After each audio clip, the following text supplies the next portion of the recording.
In this video lesson, we are going to cover the second part of tangents to circles.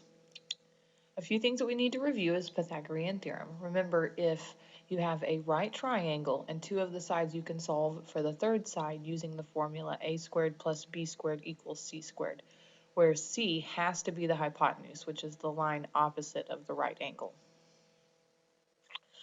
The radius and chord theorem.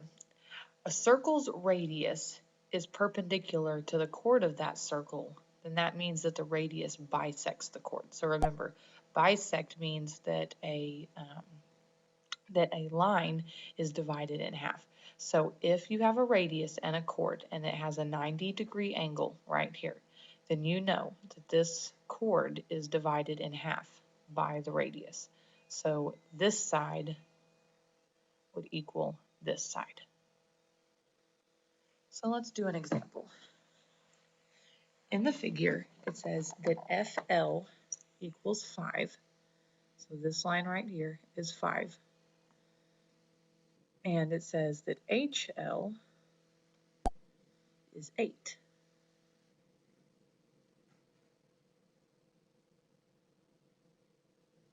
Okay. So we want to know what FM is. Okay. Now, with this one, if we notice, FM is a radius of this small circle right here.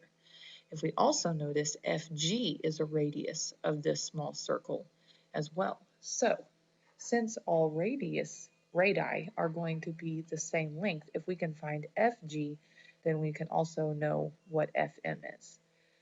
So, since we see here, see how we have this 90-degree angle?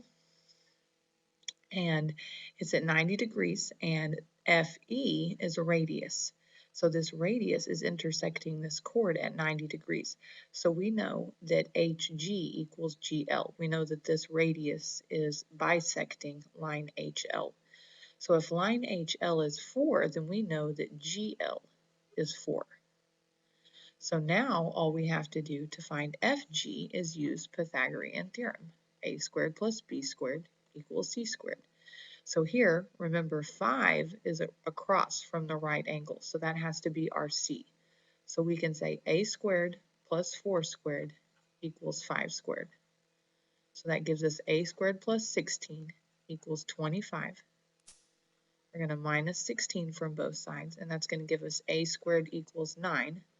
So then we're going to take the square root of both, and that's going to give us a equals 3. So FG's length equals 3. So since we know that FG equals 3, we also know that FM is going to equal 3. Here it says DE is a radius. What is the measure of EC? So this is the one that we're wanting to find out. If AC equals 2 centimeters, here it says the measure of angle CED. So this angle right here equals 40 degrees. And the measure of angle EDC, so this angle right here equals 50 degrees. Okay. Now why this information is important is because by using the triangle sum theorem, which says that all the three angles of a triangle have to add up to 180, we can add these two together. 50 and 40 is 90, and then we take 180 minus 90, and we get that this angle right here is 90 degrees.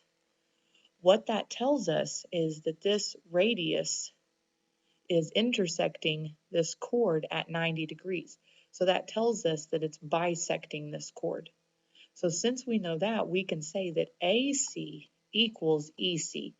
And since AC is 2 centimeters, then we know EC is 2 centimeters. This says that BA is a radius. What is the measure of chord BE? Right here. Okay. Now, if we look right here, we have this right angle, okay? That tells us that DA, right? We know that DA is a radius because it's on, if BA is a radius, right? That means that A is the center of the circle. That tells us that DA is also a radius. And this radius is intersecting this chord at 90 degrees. So using the radius and chord theorem, we know that BC is going to equal CE. So if BC is 6 and CE is also 6, then all we have to do is just add these two together to get BE. So 6 plus 6 is 12. So line BE is going to equal 12 centimeters. It says, according to the radius and chord theorem, DC is equal to which other segment length? Name the segment with its endpoints. So remember, we know that if this is a radius, okay, if AB is a radius, then it intersects chord DE at a 90-degree angle, then we know that DC is going to equal CE. So the segment is going to be EC, and those are the endpoints, E and C. And that is the end of Tangents to Circles Part 2.